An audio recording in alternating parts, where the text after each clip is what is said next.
Hello everyone. I welcome you all in GSG Wilson Research YouTube channel. Recently बहुत सारी खबरें media में और अदर भागों में फैल रही है कि गवर्नमेंट के पास क्या 25 दिनों का ही तेल बचा है या गवर्नमेंट ने जो अनाउंस किया कि हमारे पास अप्रॉक्सिमेटली 74 डेज का तेल बचा हुआ है। कहीं-कहीं पर कुछ मीडिया में बातें आ रही हैं कि 50 डेज का तेल बचा हुआ है। तो आइए इस मिथ को दूर करते हैं, इस सारी चीज़ों से रिलेटेड जो भी इम्पोर्टेंट न्यूज़ हैं, उस पे थोड़ा-सा गहन अध्ययन करते हैं। और रिसेंटली यहाँ पर ऐसा देखने को मिल रहा है कि क्रूड ऑयल का प्राइस जो कच्चा तेल होता है, जो गल्फ ऑफ हॉर्मज़ से खाड़ी देशों से भारत में आता है या अन्य देशों से भारत में आता है, जहाँ पर भारत उसको रिफाइन करके उसमें से एविएशन फ्यूल, पेट्रोल, डीज़ल और अदर पदार्थ जैसे गैसेज़, एलपीजी अगर वो निकालता है और उसको डिस्ट्रीब्यूट करता है, उसका क्रूड ऑयल का प्राइस $84 पर बैरल और रिसेंटली ये चला गया है $90 पर बैरल। तो चलिए स्टार्ट करते हैं। I welcome you all once again. Next, तो रिसेंटली गवर्नमेंट के द्वारा अनाउंस किया गया कि एनर्जी बफर जो है इंडिया के पास में अबाउट 50 टू 47 डेज़ का है और जो कि सफिशिएंट है। जिसमें ये कहा गया है कि 25 दिन का जो बफर है वो क्रूड ऑयल के रूप में और 25 दिन का बफर रिफाइनरी प्रोडक्ट और रिफाइनरी कंपनीज़ में आपका रिफाइन हो रहा है as a petroleum, as a diesel, as a aviation fuel और एज़ अ गैसेज़ यहाँ पर आपको देखने को मिल रहा है। रिसेंटली हमको ये भी देखने को मिला कि जो गल्फ ऑफ हॉर्मूज़ है, वो एक चोक पॉइंट की तरह बना हुआ है और इंडिया का 40 टू 50% ऑयल यहीं से ही लिया जाता है और इंडिया अपने स्ट्रैटेजिक पेट्रोलियम रिजर्व्स को भी इंक्रीज़ कर रहा है, जिसमें फेज़ 2 में इंडिया यहाँ पर चांदी खोल में इसकी कैपेसिटी को इंक्रीज़ कर रहा है।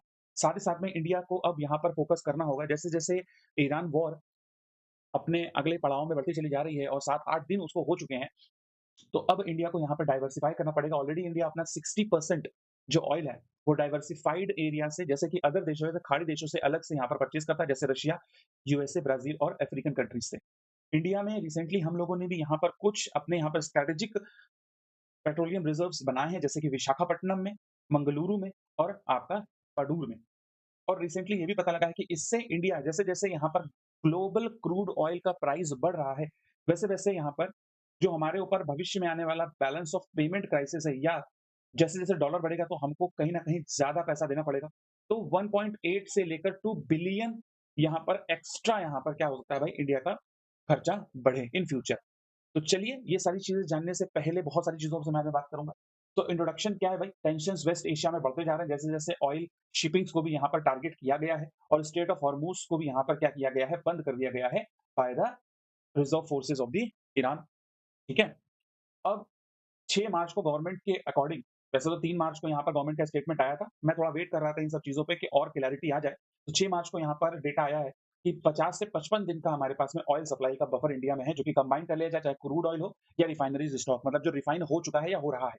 व्हाइल इंडिया में स्ट्रेटेजिक पेट्रोलियम रिजर्व्स भी बनने की बात कर रहे हैं और इससे भी काफ़ी हद तक जो हमारे रिजर्व्स हैं, उन सभी को मिला लिया जाए। कहने का मतलब हम यहाँ पर क्रूड को मिला लें, प्लस रिफाइनरीज़ को मिला लें, प्लस जो हमारे स्ट्रेटेजिक पेट्रोलियम रिजर्व्स हैं, उनको मिला दिए जाएँ, तो ये 74 का हमें एक बफर टाइम देते हैं। क्योंकि आपको पता होगा इंडिया अपनी ज़रूरत का एप्रोक्सिमेटली 80% से ज़्यादा, ठीक है, 85% से ज़्यादा हमारे यहाँ पर क्या करते हैं, क्रूड को बाहर से इम्पोर्ट कर रहे होते हैं, आयात कर रहे होते हैं। 700 से अधिक अभी ऐसा देखा जा रहा है कि 3,500 से अधिक शिप्स यहाँ पर अभी की डेट में फँसी हुई हैं, चाहे वो गुड्स में ला लीजिए या फिर अदर शिप्स जो हैं गल्फ ऑफ पर्शियन गल्फ में या फिर गल्फ ऑफ ओमान के में अल्टीमेटली यहाँ पर स्ट्रेट ऑफ हॉर्मूज़ में आपको फँसे हुए दिखाई दे रहे हैं। तो ये सारे के सारे अर्लीस्ट कॉन्क्वेस्ट यहाँ पर देखने को मिल रहे हैं।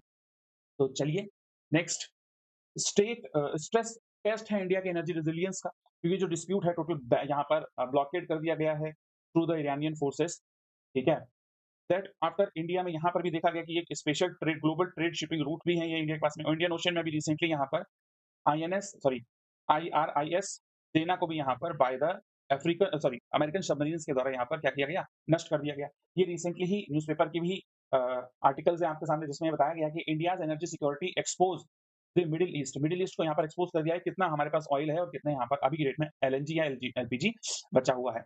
जापान जैसी कंट्रीज की बात करी जाए, एशियन रिजर्व्स में अगर बात कर लूँ, अमेरिका जो कि ऑब्वियस सी बात है पहले पेट्रो डॉलर्स के थ्रू वेस्ट एशिया के ऑयल रिजर्व्स पे डिपेंडेंट था। धीरे-धीरे उसने अपने भी रिजर्व्स को एक्सप्लोर करना शुरू किया और शेल ऑयल से अपनी पेट्रो इकोनॉमी को उसने क्या किया, डेवलप किया। आज की डेट में अमेरिका दुनिया का सबसे बड़ा एक तरीके से प्रोड्यूसर और एक्सपोर्टर भी बनता हुआ नज़र आ रहा है।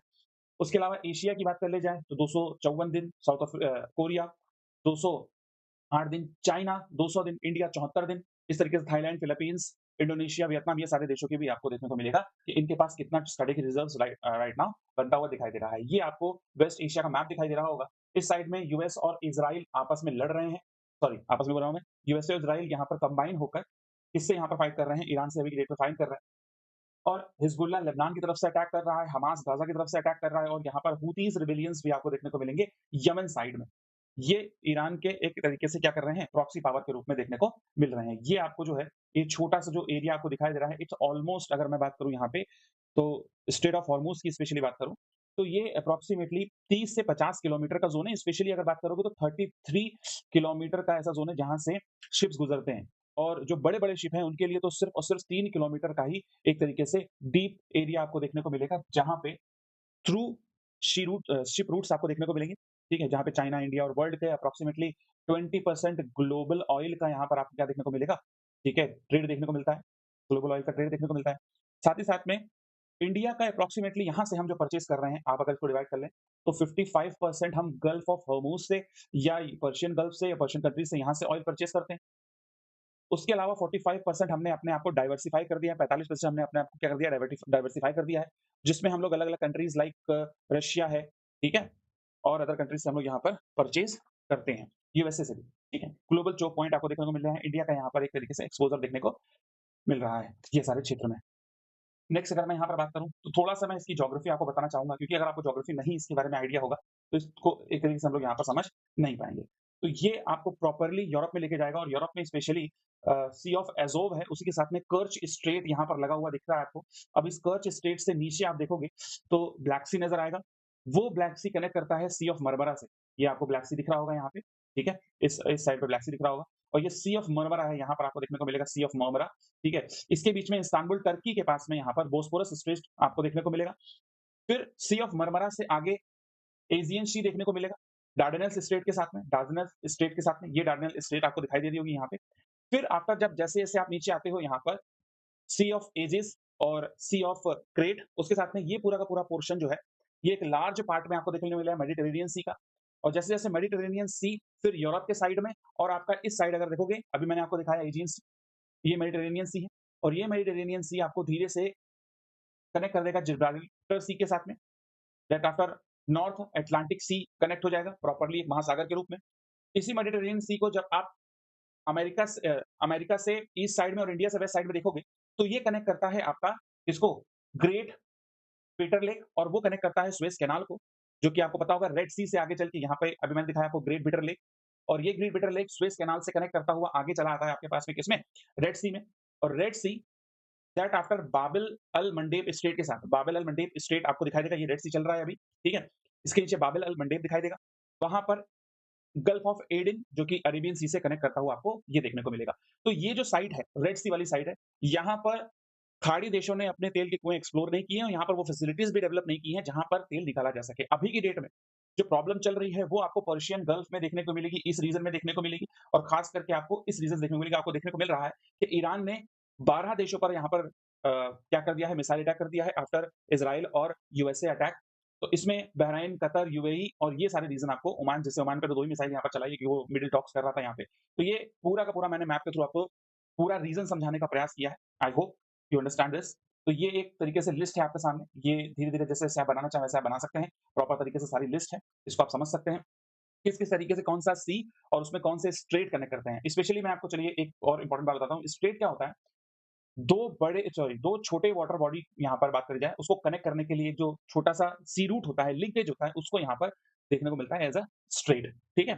जब 2 बड़े वाटर बॉडी होते हैं, उनमें एक छोटा वाटर बॉडी जो 2 बड़े वाटर बॉडी को कनेक्ट करता है, उसको हम लोग स्ट्रेट के नाम से जानते हैं। I hope this must be clear. इसी तरीके से एक होता है एस्थमस, वो क्या करता है, 2 बड़े लैंड एरिया को कनेक्ट करता है। जैसे इंडिया के केस में आप अगर एस्थमस की बात कर लें, ठीक है? सॉरी, स्ट्रेट की बात कर लें आप, तो यहाँ पर आपको पाल्क स्ट्रेट देखने को मिलेगा। एक तो हमारा पेनिनसुलर इंडिया है और एक यहाँ पर श्रीलंका है, इसके बीच में यहाँ पर जो आपको अ, एडम्स ब्रिज या राम सेतु के रूप में दिखाई देता है, यहाँ पर आपको पाल्क स्ट्रेट आपको देखने को मिलती है, पाल्क स्ट्रेट। चलिए, ये बेसिक कॉन्सेप्ट आपको समझ में आ गया होगा।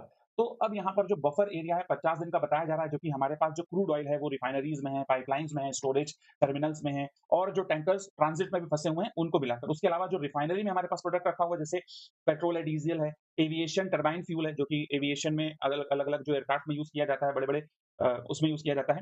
और एलपीजी भी है। डिस्ट्रीब्यूशन और फ्यूल स्टेशन में भी यहाँ पर रखा हुआ है। तो बफर अभी 50 डेज़ का है। इसको 75 डेज़ क्यों कहा जा 74 डेज़ क्यों कहा जा रहा है? क्योंकि रिसेंटली आपको पता होगा कि ये जो इज़राइल और ईरान और अमेरिका की जो टेंशन्स बनी हुई हैं, ये लास्ट पिछले कपल ऑफ मंथ से बनी हुई हैं। एप्रोक्सिमेटली अगर मैं यहाँ पर बात करूँ तो लास्ट ईयर से ही बनी हुई है। जिसमें लेटेस्ट अभी रिसेंटली गवर्नमेंट से क्वेश्चन किया गया था, उस क्वेश्चन से गवर्नमेंट में पूछा गया था कि इन केस अगर गल्फ ऑफ पर्शिया में, पर्शियन गल्फ में या स्ट्रेट ऑफ हॉर्मूज़ में किसी प्रकार से कोई भी प्रॉब्लम आती है या वेस्ट एशिया में किसी प्रकार की कोई प्रॉब्लम आती है, तो भारत के पास में राइट नाउ कितना रिज़र्व्स ऑयल अभी बचा हुआ है हमारे पास में, कितने दिन तक हम सर्वाइव यहाँ पर कर सकते हैं।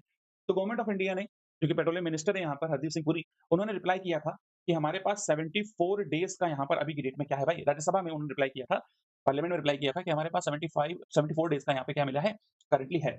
और वहाँ पे एक्सप्लेनेशन ये नहीं आई थी कि गवर्नमेंट रिसोर्सेज़ में और साथ-साथ में प्राइवेटली यहाँ पर कितना है। अगर आप गवर्नमेंट की बात कर ले तो हमारे पास बहुत सारी पेट्रोलियम कंपनीज़ हैं, जैसे कि आपको पता होगा IOC, Indian oil corporation, BPCL, Bharat petroleum corporation और आपकी other HPCL, Hindustan petroleum corporation limited. I hope this must be clear. Privately Reliance है, अदर कंपनीज़ हैं, उनके पास भी यहाँ पर ये टोटल आपको नंबर्स देखने को मिलेंगे। तो यहाँ पर गवर्नमेंट ने एक कंक्लूडिंग रिप्लाई किया था और इंडिया का एप्रोक्सिमेटली 85% जो क्रूड ऑयल है वो इंपोर्टेड है, बाहर से आता है। ये बात हमको समझनी पड़ेगी। और इसमें से भी इंडिया क्या कर रहा है अभी की डेट में, जो हमारे पास 85% टोटल क्रूड ऑयल आता है, उसमें से भी हमने डाइवर्सिफाई कर रखा है। 55% हम जो है खाड़ी प्रदेशों से मंगाते हैं, गल्फ ऑफ यहाँ पर पर्शियन गल्फ से या फिर इस रीजन से मंगाते हैं, वेस्ट एशिया से मंगाते हैं, ठीक है? उसके साथ-साथ में 45% हम लोगों ने यहाँ पर डाइवर्सिफाई करके रखा हुआ है। ये प्रॉपर्ली मैं आपको बताना चाह रहा हूँ, ठीक है? ये गवर्नमेंट के पहले स्टेटमेंट आए थे, 50 दिन का स्टॉक हमारे पास फाइल्ड है। उसके अलावा यहाँ पर जो इंडिया है स्टिल रिसीव कर रहा है अपने पास में यहाँ पर 1.04, ठीक है?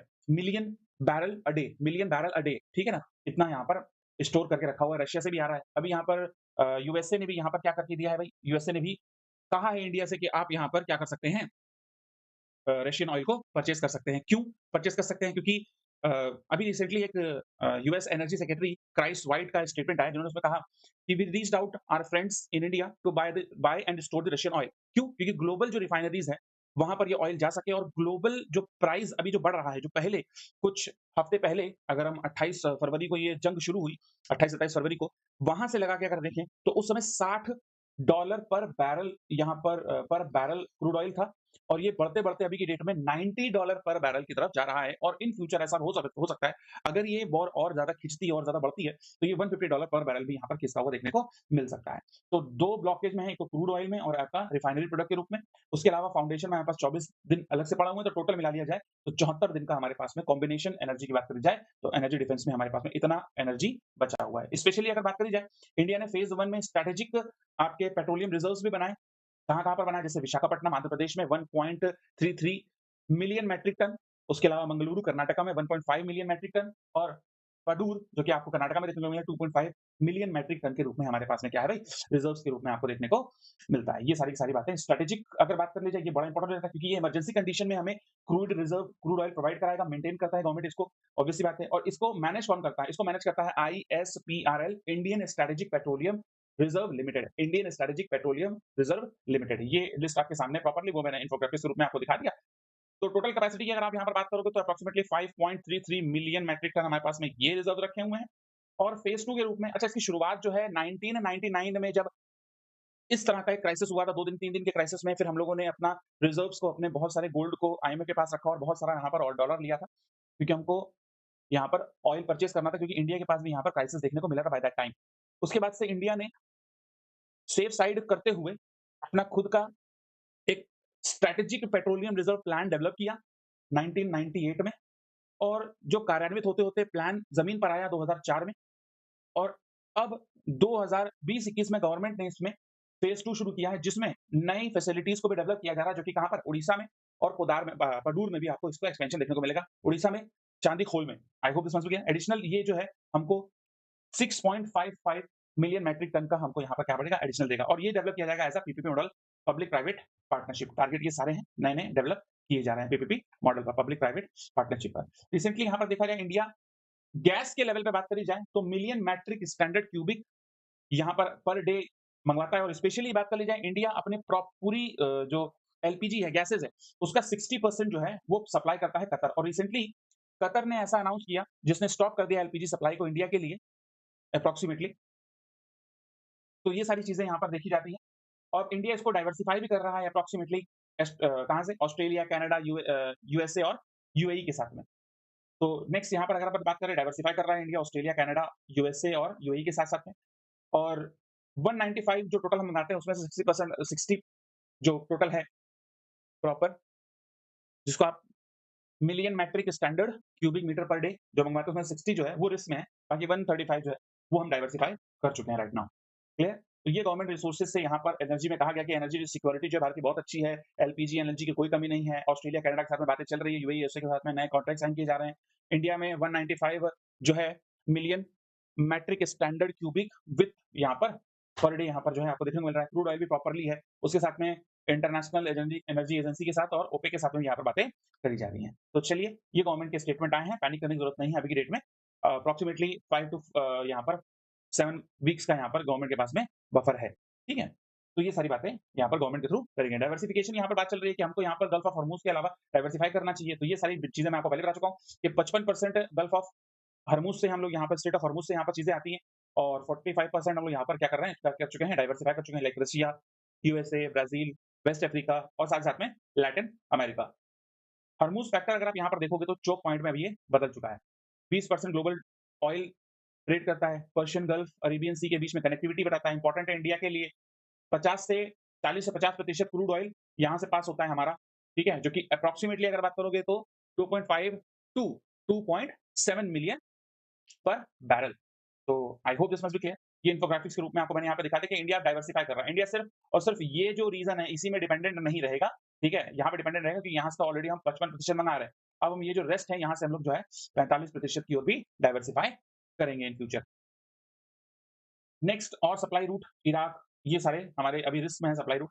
इंडिया ने यहाँ पर रिस्पॉन्स क्या दिया क्राइसिस मैनेजमेंट के लिए कि अभी 24/7 कंट्रोल रूम बनाए गए हैं। स्टॉक जो भी है उनको मॉनिटर किया जा रहा है दिन में 2 बार। उसके अलावा यहाँ पर नेगोशिएशन चल रहा है ओपेक के साथ में, और ओपेक क्या होता है? Organization of the petroleum exporting countries. Clear? और आईईए के साथ में, इंटरनेशनल एनर्जी एजेंसी के साथ में यहाँ पर बातें चल रही हैं। ये मैंने आपको इन्फोग्राफिक्स के रूप में समझा दिया। क्लियर है?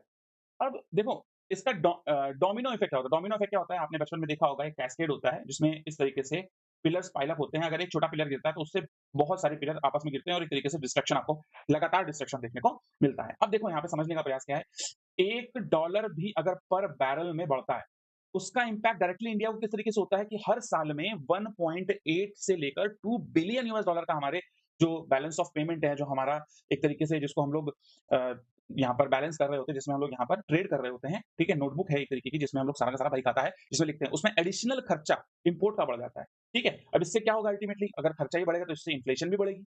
ऑब्वियस सी बात है, पेट्रोल महँगा होगा। अगर पेट्रोलियम महँगा है, तो ऑब्वियस सी बात है ट्रांसपोर्टेशन महँगा, ठीक है? पेट्रोल महँगा तो ऑब्वियस सी बात है ट्रांसपोर्टेशन महँगा तो जितने भी रॉ प्रोडक्ट हैं या फिनिश प्रोडक्ट हैं, जो एक स्थान से दूसरे स्थान की ओर जा रहे हैं, तो वो भी क्या हो जाएँगे? बढ़ जाएँगे। अल्टीमेटली क्या, फिस्कल डेफिसिट इंडिया का बढ़ेगा, इंडिया का खर्चा और बढ़ेगा। अल्टीमेटली गवर्नमेंट क्या करेगी? उस चीज़ों को मेंटेन करने के लिए, इन्फ्लेशन कंट्रोल करने के लिए और पैसा इन्फ्यूज़ करेगी मार्केट के अंदर, ठीक है? तो ये सारी की सारी बातें आपको डोमेस्टिक फ्यूल प्राइस में इंक्रीज़ होगा और ट्रांसपोर्टेशन कॉस्ट भी यहाँ पर बढ़ती हुई नज़र आ रही है। I hope this must be clear. तो ये सारी बातें क्लियर हो गई। नेक्स्ट आगे बात करते हैं यहाँ पे। तो ये यहाँ पर इंडिया अपने मेजर्स ले रहा है, चाहे बीपीसीएल के थ्रू या आईओसी के थ्रू। ये मैंने आपको काउंटडाउन पूरा बता दिया, इससे इन्फ्लेशन क्या होगा, किस तरीके से ये चीज़ें काम कर रही हैं। अभी की डेट में अगर आप आज की ही डेट की बात करोगे, 7 तारीख की बात करोगे आज आप, ठीक है? तो अभी क्रूड ऑयल $90 पर बैरल पहुँच चुका है, और अगर डे बाय कल के डे में अगर आप काउंट करो तो 12% बढ़ चुका है। मंथ में, पिछले मंथ में अगर काउंट करो 7 तारीख से, तो अभी ये 41.24% बढ़ चुका है, और साल में अगर देखोगे तो 35% उछाल यहाँ पर आपको देखने को मिल रहा है। साथ ही साथ में नेचुरल गैस भी यहाँ पर बढ़ता हुआ नज़र आ रहा है। कोल, एथेनॉल एंड अदर प्राइस भी यहाँ पर इंक्रीज़ करते हुए नज़र आ रहे हैं, जो आपको यहाँ पर देखने को मिलेंगे। स्पेशली आप यहाँ पर नियर अराउंड जब वॉर शुरू हुई थी, जिसमें अमेरिका और इज़राइल ने मिलकर टॉप 40 लीडर्स एंड ईरान के हेड, अल्टीमेटली यहाँ पर बात कहूँ, अतायुल्लाह अली खamenei को जो है मार दिया था, ठीक है? अपने स्ट्राइक्स में। तो उस समय से अगर आप देखो तो यहाँ पर इंक्रीज़ दिखता हुआ दिख रहा है आपको, और आज की डेट में $90 पर बैरल यहाँ पर पहुँच चुका है। डर ऐसा भी है भाई, ये $150 पर बैरल ना पहुँच जाए। हाँ, तो ये जो गल्फ ऑफ यहाँ पर हर्मुज़, सॉरी पर्शियन गल्फ, और यहाँ पर ये सारा एरिया दिखाई दे रहा है आपको, इसके बीच में ये जो रीजन आपको दिख रहा है, ये रीजन, ये है आपका स्ट्रेट ऑफ हर्मुज़, जिसमें IRGC, Iranian revolution guard core ने क्या कर रखा है, कवर कर रखा है, एक तरीके से यहाँ पर अपनी सिक्योरिटी को एस्टैब्लिश किया रखा है, और कहा है कि यहाँ से किसी प्रकार की कोई भी एक्टिविटी शिप्स की नहीं हो सकती। उसने हाँ, कुछ छूट भी दे रखी हुई है, जैसे चाइना को। ठीक है? चलिए, कंक्लूजन में यहाँ पे थोड़ा हम बात करते हैं। कंक्लूजन में यहाँ पे थोड़ा हम बात करते हैं। जैसे अब एलएनजी लिक्विफाइड नेचुरल गैस, अब ये लिक्विफाइड रूप में नहीं मिलती है, ठीक है? इसको क्या किया जाता है, क्रूड ऑयल के साथ ही में ये इसको डिफिकल्ट होता है स्टोर करना, क्योंकि गैसीय फॉर्म में, और गैस को क्या होता है, गैस फैलती है इधर-उधर, ठीक है? तो इसको क्या किया जाता है, बहुत ज़्यादा कूल किया जाता है, अप्रॉक्सिमेटली -162 डिग्री सेंटीग्रेड पर। तो ये लिक्विड में कन्वर्ट हो जाती है, ठीक है? तब इसको आप क्या कर सकते हो, किसी वेसल में भर के ट्रांसपोर्ट कर सकते हो, स्टोर कर सकते हो। तो इसका भी बफर प्रॉपर्ली यहाँ पर बताया गया, और 50% नेचुरल गैस का कंजम्पशन इंडिया में राइट नाउ हो रहा है, और अल्टीमेटली अगर आप यहाँ पर बात करोगे, तो इससे एलएनजी, सीएनजी आगे जाके कंप्रेस रूप में कन्वर्ट करी जाती है। तो कंक्लूजन ये है भैया, इंडिया के पास में मोर और लेस 50 से लेकर 74 डेज का यहाँ पर आपको एक स्ट्रैटेजी बफर, पेट्रोलियम बफर है। साथ-साथ में अगर आप पेट्रोलियम रिजर्व्स को मिला लिया जाए तो थोड़ा और बढ़ जाता है, 74 डेज तक बढ़ जाता है। तो अगर ये chalk point straight of Hormuz का बना रहा, तो वल्नरेबिलिटीज़ भी हमारी बहुत सामने आ जाएँगी। जैसे आपको अभी मैंने बताया, बहुत सारी प्रॉब्लम्स आ सकती है, 160 या $150 पर बैरल पहुँच गया, तो इसका इम्पैक्ट इंडिया की डोमेस्टिक मार्केट में इन्फ्लेशन के रूप में, महँगाई के रूप में, हर प्रोडक्ट के महँगे होने के रूप में दिखाई देगा। इंडिया को क्या करना चाहिए? इंडिया को अपने स्ट्रेटेजिक पेट्रोलियम रिजर्व्स को, कैपेसिटी को बढ़ाना चाहिए, अपनी सप्लाइज़ को डाइवर्सिफाई करना चाहिए, जो इंडिया कर रहा है राइट नाउ। इंक्रीज़ करना चाहिए रिन्यूएबल एनर्जी रिसोर्सेज़ को, और यहाँ पर अपनी मैरीटाइम सिक्योरिटी को भी यहाँ पर बढ़ाना चाहिए, ताकि नेगोशिएशंस और डिप्लोमेटिक लेवल पे यहाँ पर ईरान के साथ में बात की जा सके। तो ये डिटेल आपके सामने, क्रायोजेनिक टेक्नोलॉजीज़ इसको क्या किया जाता है, और हाइली डिस्पेंसेबल होता है, ठीक है? तो ये सारी बातें हैं आपके सामने, कैरेक्टर इस तरीके से आपको दिखाया गया है। एलएनजी, एलपीजी और सीएनजी के बहुत सारे चैलेंजेस भी होते हैं इसके साथ में, क्योंकि अभी की डेट में यहाँ पर जिस प्रकार से एयर स्पेस बंद है, मिसाइल्स अटैक चल रहे हैं, तो शिप ये नहीं चाहते हैं आगे डेट में कि इतनी फ्लेमेबल चीज़ों को अगर कैरी किया जा रहा है, उसपे किसी प्रकार से कोई भी मिसाइल आती है, तो ऑब्वियस सी बात है, एक बड़ा हैज़ार्ड यहाँ पर देखने को मिल सकता है। फ्यूचर लॉसेस तो होंगे ही। आज की डेट में अगर आप बात करें, तो ये जो शिप्स होती हैं, इन शिप्स का इंश्योरेंस भी होता है, ठीक है? इन शिप्स का आपके इंश्योरेंस भी देखने को मिलता है। इन शिप्स का आपको इंश्योरेंस देखने को मिलता है। जो इंश्योरेंस पहले 30 टू 40,000 के हो रहे थे, आज की डेट में वो इंश्योरेंस जो है, क्योंकि ऑब्वियस सी बात है, बड़े-बड़े शिप्स होते हैं, तो ये कंपनी इंश्योरेंस देती है इनको, बड़ी-बड़ी कंपनीज़ इंश्योरेंस ले रही होती हैं, कोई भी तरीके से घटना ना घट जाए। आज ये approximately 3 lakh to 4 lakh, approximately क्या भाई, 10 टाइम्स इंक्रीज़ कर चुका है, एक शिप का इंश्योरेंस, ठीक है? तो यहाँ पर एक ब्लूप्रिंट हम एक तरीके से निमोनिक्स से समझ सकते हैं, सिक्योर के निमोनिक्स के साथ में, कि ये सारा-सारा कि हमको स्ट्रेटेजिक पेट्रोलियम को एक्सपैंड करना चाहिए, एनर्जी का डाइवर्सिफिकेशन करना चाहिए, चोक पॉइंट पर डिप्लोमेसी से, मैरीटाइम सिक्योरिटी से बात करना चाहिए, और डोमेस्टिक प्रोडक्शन बढ़ाना चाहिए, ताकि हम यहाँ पर जो है रिड्यूस कर सकें हमारी जो 80% से ज़्यादा डिपेंडेंसी है। बट इंडिया के पास अभी की डेट में किसी प्रकार से, हम जैसे पहले जो था, बॉम्बे हाई से भी हम थोड़ा बहुत मुंबई के पास में है। उसके अलावा अगर आप बात कर लें, तो असम में दिग्बोई असम है, ठीक है? असम में दिग्बोई असम था, वहाँ पर भी पहले पेट्रोलियम रिज़र्व्स थे। अब इंडिया को यहाँ पर आर-एन-डी पर, रिसर्च पे भी काम करना चाहिए, रिसर्च एंड डेवलपमेंट पे, और साथ-साथ में इंडिया के एरिया में जितने प्रकार के और भी एनर्जी रिसोर्सेज़ हैं, उनको भी यहाँ पर एक्सप्लोर करना चाहिए। क्लियर है? तो ये इंपॉर्टेंट बातें मैंने आपसे कही।